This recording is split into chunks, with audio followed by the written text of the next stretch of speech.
এক নম্বর নবী মুস্তাফা বলেছেন যে তোমরা যখন ঘুমাবে রাত্রেবেলায়, ওখানে দেখো, রাত্রেবেলায় যখন তোমরা ঘুমাবে তখন লাইট বন্ধ করে ঘুমাবে। সুবহানাল্লাহ বলুন, সুবহানাল্লাহ। লাইট বন্ধ করে ঘুমানো নবীর সুন্নাত। আর নবী মুস্তাফা বলেছেন তোমরা লাইট যদি বন্ধ করে ঘুমাও তাহলে এটা তোমাদের উপকার, কারণ লাইট যদি চালু করে ঘুমাও তাহলে সেই লাইটের আলো তোমার শরীরে পড়লে শরীরে অনেক ক্ষতি হয়, দিমাগের অনেক ক্ষতি হয়, ক্যান্সার পর্যন্ত এমন বড় রোগ হয়ে যাওয়ার সম্ভাবনা থাকে। বৈজ্ঞানিকরা বলেছে যে লাইট বন্ধ করে ঘুমাবে। সুবহানাল্লাহ, নবীর সুন্নাত। নবী বলেছে তোমরা যখন ঘুমাবে লাইট অফ করে ঘুমাবে, লাইট চালু করে ঘুমাবে না। সুবহানাল্লাহ। আমরা নবীর সুন্নত আদায় হয়ে যাবে, আমাদের উপকার হয়ে যাবে, সওয়াবও পেতে থাকবো। সুবহানাল্লাহ। 2 নম্বর আমার নবী মুস্তাফা বলেছেন একসঙ্গে তোমরা যখন পরিবারে খাবার খাবে তখন একসঙ্গে সবাই বসে খাবার খাবে। বলুন সুবহানাল্লাহ। একসঙ্গে বসে খাবার খাওয়া নবীর সুন্নাত। আমার নবী বলেন একসঙ্গে তোমরা যখন বসে খাবার খাবে তখন সবার সঙ্গে একটা মহব্বত বেড়ে যাবে। সুবহানাল্লাহ, ভালোবাসা বেড়ে যাবে।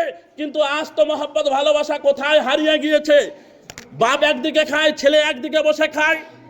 একসঙ্গে বসে খেলে বাপ একদিকে মুখ, ছেলে একদিকে মুখ, ভাই আর একদিকে মুখ। কোনো মহব্বত ভালোবাসা নাই।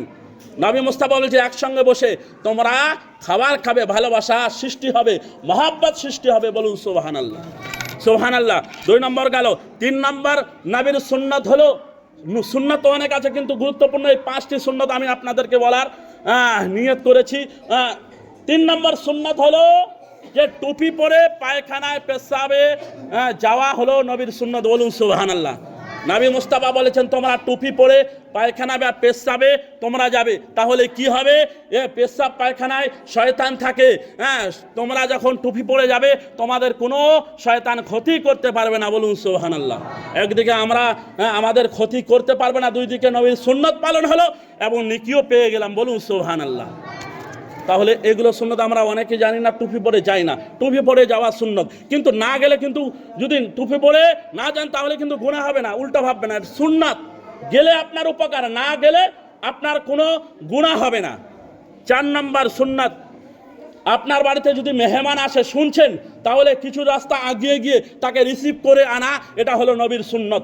এবং তা ওই মেহমান যখন যাবে মেহমানদারি ভালো করে যখন সে বাড়িতে যাবে তখন তাকে একটু রাস্তা আগিয়ে রেখে আসা নবীর সুন্নাত। বলুন সুবহানাল্লাহ। 5 নম্বর নবীর সুন্নাত, খাওয়ার পরে আমার নবী মুস্তাফা বলেছে খাওয়ার পরে তোমরা থালাটা চেটে চেটে খাবে, পরিষ্কার করে খাবে, আঙ্গুলগুলো চেটে চেটে খাবে। আজকে তো আমরা আঙ্গুল চেটে খাওয়া এটা অভদ্রতা মনে করি, খারাপ মনে করি, কিন্তু না, আমার নবী মুস্তাফা বলছে তোমরা চেটে চেটে খাবার খাবে।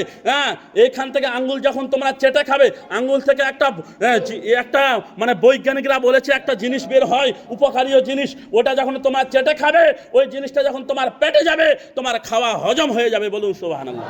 আর তোমরা যখন থালা চেটে খাবে ওই থালাটাও তোমাদের জন্য মাগফিরাতের দোয়া করতে থাকবে। বলুন সুবহানাল্লাহ, সুবহানাল্লাহ। আর তোমরা খাওয়ার শেষে তোমরা কি করবে? ওই থালাতে হাত ধুইও না। হাত নবী মুস্তাফা ধুতে মানা করেছে, কিন্তু কেউ ধুয়ে দিলে গুনাহ হবে না, ভুল বুঝবেন না, গুনাহ হবে না, কিন্তু না ধুলে ভালো। তো যাই হোক, 5টি সুন্নত আমি বলে দিলাম। সবাইকে আমার অন্তর থেকে শুভেচ্ছা, স্বাগতম। আপনারা যারা শুনলেন সবাই এই আমলগুলো করার চেষ্টা করবেন, নবীর সুন্নত অনুযায়ী জিন্দগি যাপন করার চেষ্টা করবেন। যিনারা দান করলেন সবার জন্য দোয়া হবে ইনশাআল্লাহ। এ বলে আমার বক্তব্য ইতিবাস সমাপ্ত। ওমা আলাইনা ইল্লাল বালাগ। আসসালামু আলাইকুম ওয়া রাহমাতুল্লাহ।